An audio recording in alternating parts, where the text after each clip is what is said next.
오늘 보신 말씀은 사도행전 7장 51절로 60절 말씀입니다. 한 목소리로 같이 읽도록 하겠습니다. 시작. 목이 곱고 마음과 귀에 할례 받지 못한 사람들아, 너희가 항상 성령을 거스려 너희 조상과 같이 너희도 하는도다. 너희 조상들은 선지자 중에 누구를 핍박지 아니하였느냐? 의인이 오시리라 예고한 자들을 저희가 죽였고 이제 너희는 그 의인을 잡아준 자요 살인자가 되나니 너희가 천사의 전한 율법을 받고도 지키지 아니하였도다 하니라. 저희가 이 말을 듣고 마음에 찔려 저를 향하여 이를 갈거늘 스데반이 성령이 충만하여 하늘을 우러러 주목하여 하나님의 영광과 및 예수께서 하나님 우편에 서신 것을 보고 말하되 보다 하늘이 열리고 인자가 하나님 우편에 서신 것을 보노라 한데 저희가 큰 소리를 지르며 귀를 막고 이심으로 그에게 달려들어 성 밖에 내치고 돌로 칠세 증인들이 옷을 벗어 사울이라 하는 청년의 발 앞에 두니라. 저희가 돌로 스데반을 치니 스데반이 부르짖어 가로되 주 예수여 내 영혼을 받으시옵소서 하고 무릎을 꿇고 크게 불러 가로되 주여 이 죄를 저들에게 돌리지 마옵소서 이 말을 하고 자니라. 아멘. 오늘은 추수감사절입니다. 추수는 농부에게 있어서 대단히 의미가 있습니다. 한 해 동안에 수고했던 그 수고들을 열매로 거두는 날이기 때문입니다. 추수감사절의 유래를 조금 살펴보면 유럽에서 신앙의 자유를 찾아서 이 미국과 캐나다에 도착한 사람들을부터 시작했습니다. 그들이 미국과 캐나다에 도착했는데 그들이 농사 짓는 법이나 고기 잡는 것에 익숙치 않았기 때문에 한 해가 지나기 전에 미국과 캐나다에 건너온 사람들의 절반이 죽임을 당했습니다. 죽었습니다.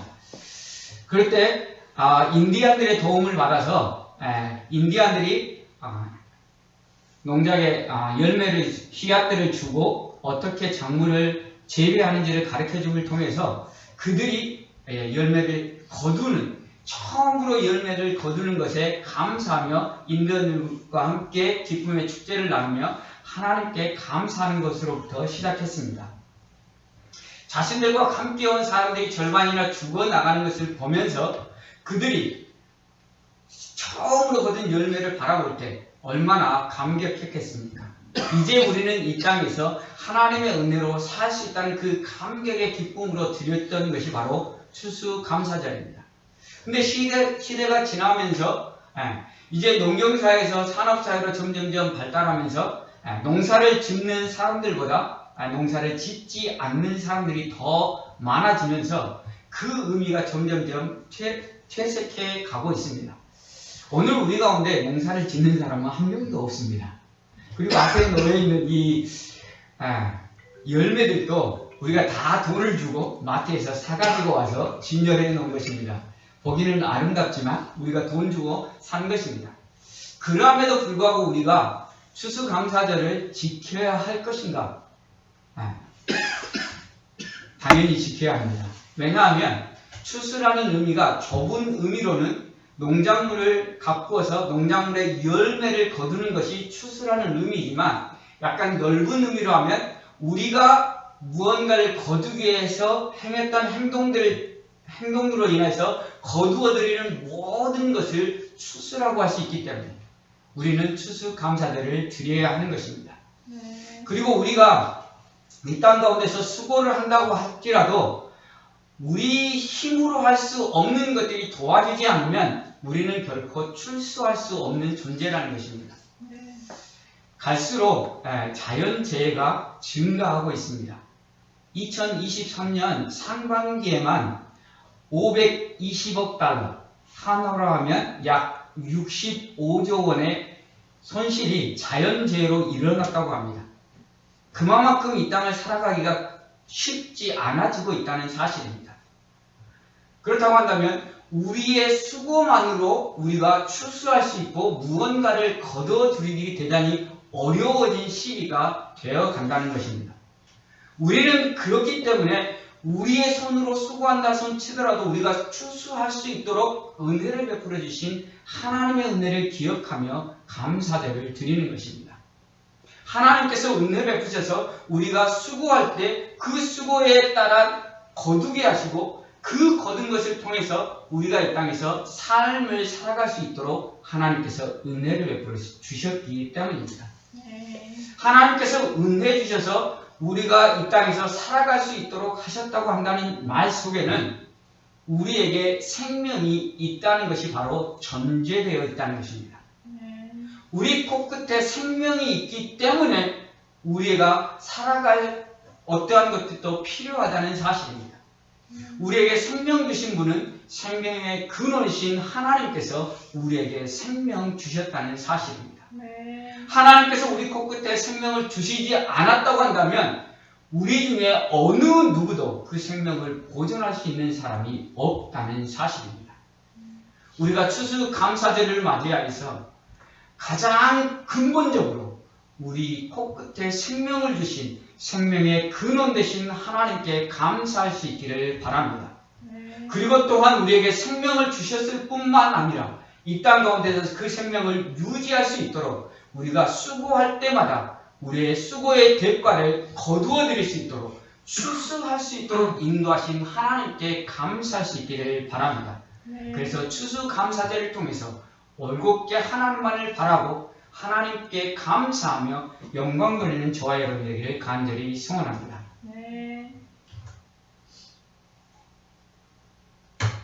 우리가 계속해서 스데반의 변론을 살펴보고 있습니다. 스데반이 공회 앞에서 처음 변론을 시작할 때 스데반이 이렇게 이야기합니다. 부형들이여 들으소서. 스데반은 공회원들과 자신의 변론을 듣는 이스라엘 백성들을 같은 동족으로 생각하면서 부드러운 말투로 그의 변론을 시작합니다. 형제들이여 내 말 좀 들어보십시오라고 이야기를 합니다. 그런데 우리가 살펴본 것처럼 지난주에 스데반의 톤이 완전히 바뀌었습니다. 목이 곧고 마음과 귀에 할례를 하지 않은 백성들이라고 이야기합니다. 목이 곧은 교만한 이스라엘아, 그리고 너희가 할례를 행했다고 하지만 마음과 귀에 할례를 하지 않음으로 인해서 하나님의 백성답게 살지 않는 이스라엘이라고 꾸짖고 있습니다. 또한 한 걸음 더 나아가서 너희들이라고 말하면서 자신과 지금 공회원과 이스라엘 백성들을 구분짓고 있습니다. 자신은 하나님의 백성이고 너희는 하나님의 백성이 아닌 것처럼 구분짓고 있습니다. 그뿐만 아니라 스데반은 공회원들과 이스라엘 백성들에게 너희 조상들이 하나님이 보낸 선지자들을 핍박한 것과 같이 하나님이 보낸 메시아를 너희가 죽였다라고, 너희가 살인자라고 고발하고 있는 것입니다. 스데반의 고발은 어떻게 보면 그냥 울리는 메아리일 수밖에 없습니다. 왜냐하면 지금 고발을 당하는 당사자들은 누구입니까? 공회원들입니다. 지금 스데반을 앞에 놓고 어떻게 하면 스데반을 죽일 것인지 심판하고 있는 사람들이 바로 스데반이 고발하는 사람입니다. 스데반의 고발은 공허한 메아리를 넘어서 어떻게 보면 자신을 죽음으로 내몰 수밖에 없는, 어떻게 보면 자기 무덤을 스스로 파는 행동일 수밖에 없다는 사실입니다. 스데반도 이것을 잘 알았을 것입니다. 자신을 심판하는 사람, 자신에게 죄가 있다 없다라고 판단하는 사람을 고발한다는 것은 나를 죽여주십시오 하는 말과 동일하기 때문입니다. 그러함에도 불구하고 스데반은 공회원들을 고발하고 있습니다. 너희가 예수를 죽인 살인자라고. 스데반이 그렇게 했던 이유는 바로 성령께서 그렇게 인도하셨기 때문입니다. 55절을 보겠습니다. 스데반이 성령이 충만하여 하늘을 우러러 주목하여 하나님의 영광과 및 예수께서 하나님 우편에 서신 것을 보고 스데반이 성령이 충만하였다라고 이야기하고 있습니다. 스데반이 공회원들을 고발하는 것은 자기 스스로 무덤을 판다는 것을 알면도 불구하고 그가 그렇게 말할 수밖에 없었던 것은 성령께서 자신을 인도하셨기 때문입니다. 스데반은 성령이 충만한 사람이었습니다. 스데반은 7 집사 중에 한 사람이었습니다. 집사를 선정하는 기준은 무엇입니까? 지혜와 성령이 충만하고 사람들에게 칭찬받는 사람들이 바로 집사로 선택되는 사람들이었습니다. 그 중에 한 명으로 선택되었다는 것은 스데반은 성령과 지혜가 충만한 사람이었습니다. 그리고 성령이 충만하여서 스데반은 복음을 증거하러 나갔고, 성령이 충만하여서 복음을 증거할 때 자신을 대적하는 사람과 성령 충만함으로 그들과 논쟁을 벌여서 승리하였습니다. 그리고 오늘 공회원들 앞에서 자신을 변론할 때에도 스데반은 성령 충만함으로 자신의 말을 이어가고 있다는 사실입니다. 비록 그 말이 자신을 죽음으로 내모는 말이다 할지라도 하나님께서 주신 성령께서 이끄시는 대로 스데반은 말하고 있다는 사실입니다. 예수님께서 이 상황을 미리 예언하셨습니다. 마가복음 13장 11절을 보시면 사람들이 너희를 끌어다가 넘겨줄 때 무슨 말을 할까 미리 염려치 말고 무엇이든지 그 시에 너희에게 주시는 그 말을 하라. 말하는 이는 너희가 아니요 성령이시니라. 예수님께서 미리 예언하신 대로 예수님을 믿는 자들은 끌려갈 것이고 공회에 잡혀갈 것이라고 미리 말씀을 하셨습니다. 그리고 그들이 변론할 시기에 너희가 무슨 말을 할 것인지 고민할 필요가 없다. 왜? 성령 충만함으로 해서 성령께서 너희를 인도하여 주실 것이고 성령의 인도하는 대로 너희는 말하면 된다라고 예수님께서 말씀해 주셨습니다. 그러므로 성령 충만한 스데반은 자신을 죽음으로 내몰지 모르는 그 상황 가운데서도 담대하게 공회원들 앞에서 너희가 예수를 죽였다라고 공회원들을 고발하고 있는 것입니다. 성령 충만함으로 성령의 인도하심을 따라가고 있는 스데반의 모습을 보여주고 있다는 사실입니다. 성령 충만함으로 성령의 인도하심을 따라 변론하고 있는 스데반이 어떻게 되었을까요? 우리는 너무도 그 결과를 잘 압니다.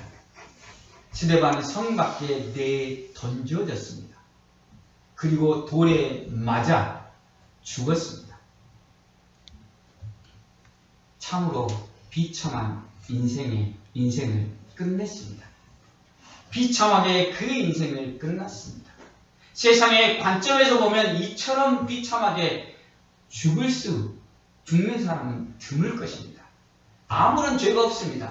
거짓으로 공회에 고발당했고 거기에서 변론을 하다가 자기의 변론을 다 마치기도 전에 스데반을 잡아다가 성 밖에 던지고 돌로 쳐서 죽임을 당했습니다. 세상의 관점으로 보면 억울하고 비참한 죽음입니다. 그러나 믿음의 관점에서 보면 스데반처럼 위대한 죽음은 없다는 사실입니다. 스데반의 죽음이 위대할 수 있었던 것은 그 다음 절을 보도록 하겠습니다. 스데반이 성령이 충만하여 하늘을 우러러 주목하여 하나님의 영광과 및 예수께서 하나님 우편에 서신 것을 보고 스데반이 죽기 직전에 무엇을 보았습니까? 하나님의 영광을 보았다는 것입니다. 아멘. 하나님의 영광은 이 땅에 그 무엇과도 비교할 수 없는 기쁨과 환희, 충만한 기쁨이 있다는 사실입니다. 우리 모두는 하나님의 영광을 직접 보지 않았기 때문에 그 스데반이 하나님의 영광을 보았을 때의 그 기쁨을 우리는 정확하게 알 수는 없습니다. 그러나 우리는 스데반의 기쁨을 짐작해 볼 수 있습니다. 우리가 기도할 때, 우리가 찬양할 때, 하나님의 임재를 경험하는 순간이 있었을 것입니다. 우리가 기도할 때 하나님께서 만져주시는 순간이 있었을 것입니다. 우리가 고통 가운데 부르짖을 때 하나님께서 우리를 만져주시고 내가 너를 사랑한다, 내가 너와 함께한다는 그 말을 들었을 때 여러분은 어떠한 기분이었습니까? 세상 모든 걱정과 세상 모든 염려, 나에게 닥치는 어떠한 어려움도 그 순간에는 아무것도 생각나지 않고 온전한 기쁨에 사로잡히는 그러한 경험들을 해보았을 것입니다. 하나님이 잠깐 만져주시고 잠깐 내가 너를 사랑한다라고 말씀하시는 그 말씀에도 우리가 이토록 큰 기쁨과 은혜를 누리는데 하나님의 영광을 직접 본 스데반은 얼마나 큰 기쁨에 휩싸였겠습니까? 그 기쁨은 이루 말할 수 없는 감격이라는 것입니다. 또한 스데반은 예수께서 하나님의 우편에 서신 것을 보았습니다. 보통 예수님은 하나님 우편 보좌에 앉아 계신 분으로 묘사합니다. 그런데 본문에서 누가는 예수께서 하나님 우편에 서신 것을 보았다라고 이야기합니다. 스데반이 그렇게 말했기 때문입니다. 예수께서 하나님 우편에 서셨다는 의미는 무엇입니까? 스데반의 영혼을 받을 준비를 하고 계신다는 사실입니다. 그의 스데반의 영혼을 영원한 생명으로 인도하기 위해 예수님께서 스데반의 영혼을 받을 준비를 하고 계신다는 사실입니다. 스데반의 생명은 성 밖에 던져져서 돌에 맞아 죽는 것으로 비참하게 그 생이 마감되지만 그 생이 거기에서 끝난 것이 아니라 그 생을 통하여서 영원한 생명 대신 예수님께서 그 영혼을 받아주셨다는 사실입니다. 더 이상 고통과 슬픔과 괴로움이 없는 영원한 천국에 들어가는 것으로 그 생이 마감되었다는 사실입니다. 이보다 더 큰 축복이 어디 있겠습니까? 하나님을 믿는다는 것, 성령 충만한다는 것은 이와 같다는 사실입니다. 이 땅의 어떠한 어려움과 고통과 환난과 근심 가운데서도 하나님이 함께 하시면 그 모든 것 안에서 평안과 기쁨을 누리는 삶을 살 수 있는 것, 이것이 바로 성령 충만함이라는 사실입니다.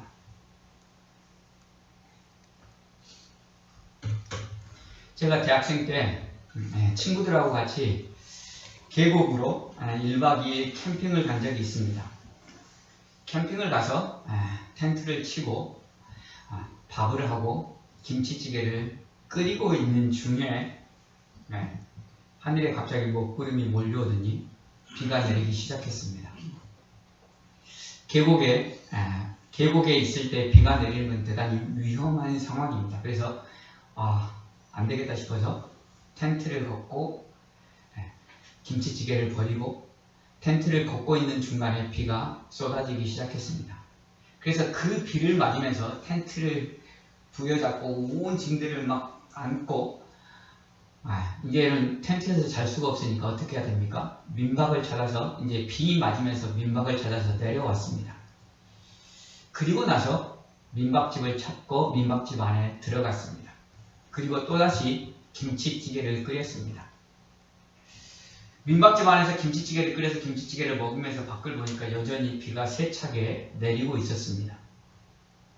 그러나 계곡에서 텐트를 치고 그 계곡에 머물렀을 때는 쏟아지는 비가 큰 문제였습니다. 그리고 텐트를 걷고 민박집을 찾을 때까지 그 비는 우리를 괴롭게 했습니다. 모든 옷들을 다 젖게 만들었고 텐트도 우리의 짐들도 다 젖게 만들었습니다. 그러나 우리가 민박집 안에 들어가는 순간부터 그 비는 우리에게 더 이상 어떠한 해도 끼칠 수 없다는 것이었습니다. 이것이 바로 성령 충만함의 모습입니다. 우리가 이 땅을 살아가면서 수많은 어려움과 환난과 극심한 고통들을 겪지만 성령 충만한 자들은 그 가운데서도 하나님께서 함께 하시고 지켜주심으로 말미암아서 평안과 기쁨을 누릴 수 있는 자가 된다는 사실입니다. 스데반이 이 땅의 관점에서 봤을 때는 성 밖에 던져져 돌에 맞아 죽는 비참한 죽음으로 생을 마감했지만 성령 충만함을 인해 스데반 자신은 이 땅에 어느 누구도 누릴 수 없는 기쁨과 평안과 감격을 누리며 그 생을 마감했을 뿐만 아니라 영원한 생명 되신 주님과 함께 영원한 천국에서 그것들을 누리며 살 수 있게 되었다는 사실입니다. 성령 충만함, 이렇게 우리에게 기쁨을 가져다주는 아주 귀한 것입니다. 그래서 우리 모두가 성령 충만하기를 바랍니다.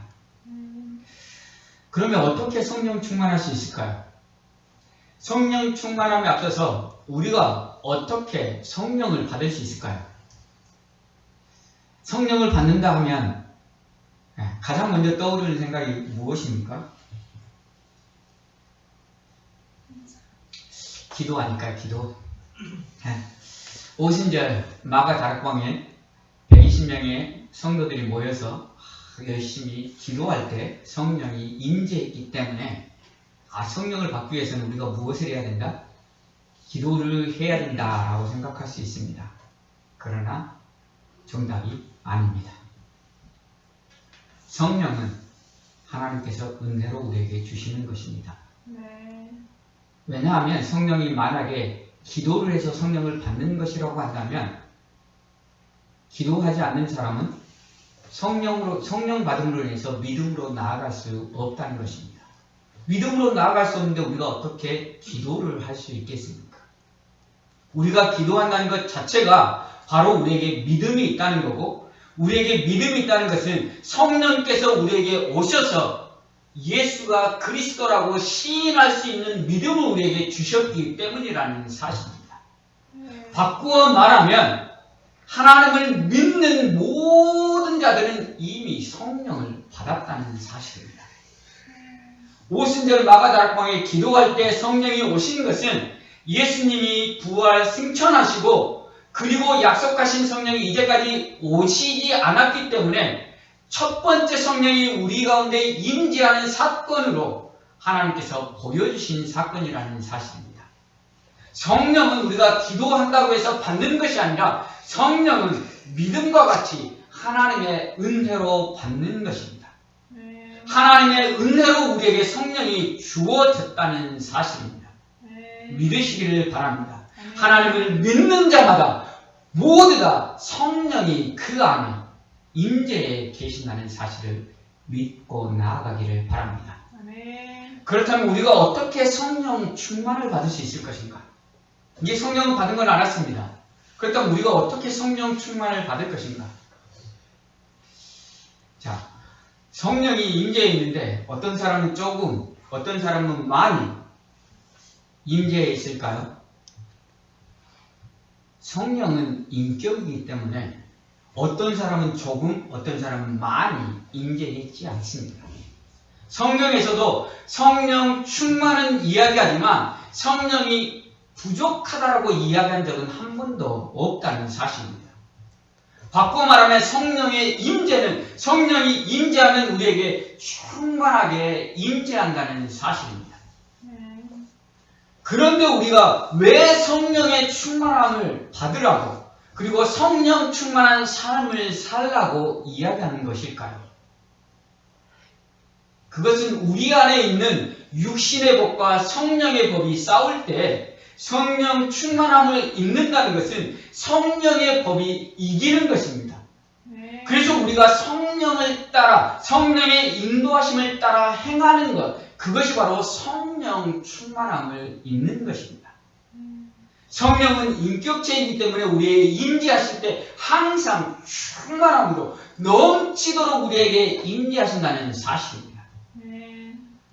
우리가 성령의 인도하심을 받지 못하고 우리 육신의 법을 따라서 세상적인 생각 가지고 살아갈 때 성령이 역사하지 못해서 우리의 삶 가운데 성령의 충만함이 드러나지 않을 뿐 성령은 우리 안에 이미 충만하게 임재해 계신다는 사실을 믿으시기를 바랍니다. 우리가 성령 충만함으로 성령의 인도하심을 따라서 성령께 하나님이 기뻐하시는 삶으로 나아가는 저와 여러분이 되기를 간절히 소원합니다.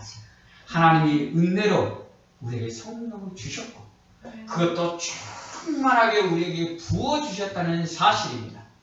우리가 해야 될 것은 그것을 믿는 믿음 가지고 이제는 더 이상 내 생각, 육신의 법을 따라 사는 것이 아니라 성령의 인도하심을 따라 사는 자로 사는 것, 그 결단만이 우리에게 필요하다는 사실을 기억하시기를 바랍니다.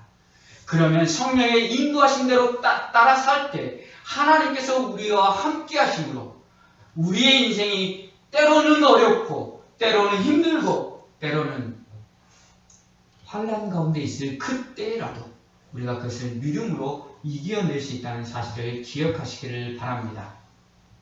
아까 말씀드렸듯이 제가 계곡에 올라가서 김치찌개를 끓이고 밥을 다 하고 이제 김치찌개가 보글보글 끓어서 김치찌개를 먹고 나서 계곡에서 수영하며 즐기면 됐습니다. 그러나 그때 비가 왔습니다. 이것이 우리의 인생이라는 것입니다. 우리의 인생은 우리의 기쁨보다 어려움이 더 많은 것이 인생입니다. 그래서 인생의 성공이 무엇이냐라고 말할 때 인생의 성공은 우리에게 닥치는 어려움들, 우리에게 닥치는 문제들을 잘 해결하는 것이 인생의 성공이라고 말할 정도로 우리 인생은 문제의 연속이라는 사실입니다.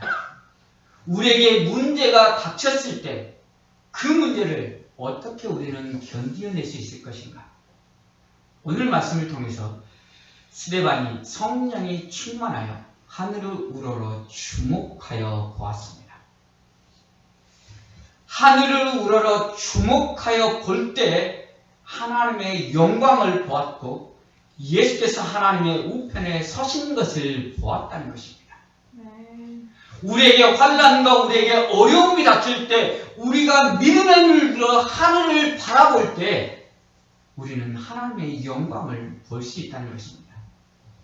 사실 우리 인간은 하나님을 볼 수 없습니다. 우리 인간은 예수님도 볼 수 없습니다. 그런데 스데반이 하나님의 영광을 보고 예수께서 하나님 우편에 서신 것을 보았다고 말하는 것은 하나님께서 자신을 보여주셨다는 것입니다. 예수님께서 자신을 보여주셨다는 것입니다. 하나님을 믿는 우리들도 이와 같다는 것입니다. 우리가 어렵고 힘든 환경에 처해 있을 때 믿음의 눈을 들어서 하늘을 바라보면 하나님께서 우리에게 나타나시고 보여주시고 그로 인하여서 우리가 믿음의 삶을 살 수 있도록 도와주신다는 사실입니다. 사도 바울이 전도하다가 힘들어서 지치고 낭망될 때 하나님께서 사도 바울을 어디로 데려가셨습니까? 삼층천에 데려가셨습니다.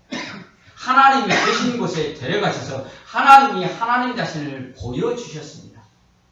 그리고 사도 바울은 다시금 하나님께서 하나님이 자신과 함께 한다는 것을 깨닫고 다시금 일어나서 자신의 사역을 잘 마무리할 수 있었다는 사실입니다. 사랑하는 성도 여러분, 우리도 스데반과 사도 바울과 같이 하나님의 자녀들이라는 사실입니다. 우리도 하나님의 자녀들이기 때문에 우리에게 어려움이 닥치는 순간에 우리의 인생이 어렵고 힘들어서 아무것도 할 수 없을 것 같은 그 순간에 믿음의 눈을 들어서 하늘을 바라보면 하나님께서 우리에게 보여주시며 내가 너와 함께 한다는 것을 알려주신다는 사실을 기억하시기를 바랍니다. 우리가 믿음의 눈을 들어서 하나님을 바라볼 때 하나님의 은혜를 깨닫게 해주시고 또한 하나님께서 우리에게 주신 복들을 깨닫게 해주신다는 사실을 기억할 수 있기를 바랍니다. 우리의 인생에 어려운 환경 가운데 있을 때 우리가 해야 될 것은 바로 한 가지입니다. 눈을 들어 하늘을 바라보는 것이고 그것을 통해서 하나님께서 우리에게 주신 복들을 세어보는 것입니다. 사랑하는 성도 여러분, 지금 어려운 시기, 힘든 시기를 지나고 있습니까? 하나님께서 우리에게 주신 복들을 세어볼 수 있기를 간절히 소원합니다. 하나님께서 우리를 얼만큼 사랑하셔서 우리 인생을 얼마만큼 세세하게 인도하시며 이 땅을 살아갈 수 있도록 복의 복을 더하여 주시는지 세어볼 수 있기를 바랍니다. 복을 세어봄을 통해서 오늘 우리의 삶의 현장에 하나님이 우리와 함께 하신다는 믿음을 가질 수 있기를 바랍니다. 그 믿음 가지고 지금 어렵고 힘들지만 하나님이 나와 함께 하신다는 믿음 가지고 이것들을 견뎌내며 이겨내는 저와 여러분 되기를 간절히 소원합니다. 또한 하나님의 은혜로 평탄한 삶을 살고 계십니까? 말씀드렸듯이 우리의 인생은 어려움의 연속입니다. 어려움은 언제 어느 때에 닥쳐있지 모릅니다. 우리가 우리에게 주신 복들을 세어봄으로 말미암아서 하나님이 우리가 함께 하심을 믿는 믿음 가지고 우리에게 닥칠 어려움들을 준비하시기를 바랍니다. 그래서 우리에게 어려움이 닥칠 때 하나님의 함께 하심을 통해서 그 어려움들을 견뎌내고 이겨낼 수 있는 저와 여러분이 되기를 간절히 소원합니다. 추수감사절을 맞이하여서 하나님 우리의 인생의 주인 되셔서 우리에게 생명 주시며 또한 우리와 함께 하시며 매일매일 우리의 삶 속에 역사하심으로 말미암아 우리의 수고가 헛되지 아니하고 추수할 수 있도록 하신 하나님께 감사하며 우리에게 주신 복들을 세워볼 수 있기를 간절히 소원합니다. 하나님께서 우리에게 베푸신 복들을 세워봄으로 말미암아 그 복으로 말미암아 우리 인생의 어떠한 어려움에도 넉넉히 이기며 승리하는 우리 모두가 되기를 간절히 소원합니다. 이 시간 말씀을 생각하며 우리가 함께 기도하는 시간 갖기를 원합니다. 우리의 인생은 문제의 연속입니다. 문제의 연속인 우리의 인생 가운데 하나님의 함께하심을 기억하는 우리가 되기를 원합니다. 성령 충만함으로 주께서 우리에게 베푸신 복들을 세워보며 하나님이 함께하신다는 믿음 가지고 어려움들을 견뎌내며 어려움 중에서도 하나님께 영광 돌리는 삶으로 나아가기를 원합니다. 하나님 성령 충만함으로 나아가기를 원합니다. 주께 받은 복을 세워보기를 원합니다라고 시작같이 기도하며 나아가겠습니다. 기도하시겠습니다. 하나님 감사합니다. 하나님 우리를 사랑하셔서 성령을 주시고 또한 성령을 풍성히 보이시니 너무 감사합니다. 하나님 땅을 사는 것이 참으로 쉽지 않습니다.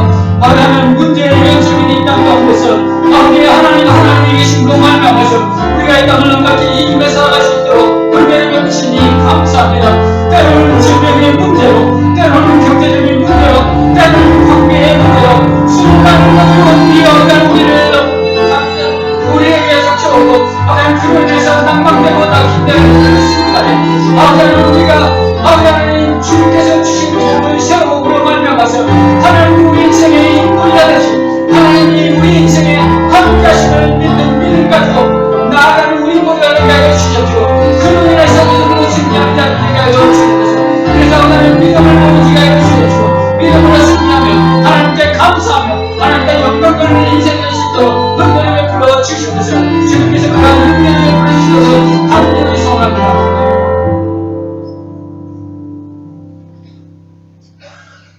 하나님 감사합니다. 우리 인생이 결코 쉽지 않습니다. 때로는 건강의 문제, 때로는 경제적인 문제, 때로는 관계의 문제로 세상에 어려운 풍파들이 우리의 믿음을 흔들려고 하고 우리를 절망과 좌절로 이끌려고 합니다. 아버지 하나님, 우리에게 성령 충만함을 주시옵소서. 성령 충만함으로 말미암아 우리에게 주신 복들을 세워보며 주님이 우리와 함께 하신다는 것들을 믿는 믿음으로 나아가게 하여 주시옵소서. 주님이 우리 인생의 주인 되신다는 믿음 가지고 우리에게 닥친 어려움들을 넉넉히 이기며 감사하며 하나님께 영광 돌리는 삶이 될 수 있도록 은혜를 베풀어 주시옵소서. 특별히 우리 가운데 어려운 자들이 있습니까? 더욱더 성령 충만함으로 채워주시고 더욱더 믿음으로 복을 세워보게 하시고 하나님의 은혜를 다시 한번 생각하며 나아가는 우리 모두가 되게 하여 주시옵소서. 그래서 부족하고 연약하지만 우리를 통하여서 하나님의 하나님 되심이 드러나고 하나님의 하나님 되심이 선포되는 인생이 되게 하여 주시옵시고 오늘 특별히 추수 감사절을 맞이하여 어렵고 힘든 환경 가운데서도 주님께서 베푸신 은혜를 기억하며 감사하며 영광 돌리는 우리 모두가 될 수 있도록 은혜를 베풀어 주시옵소서. 모든 것에 감사하며 예수 그리스도의 이름으로 기도합니다.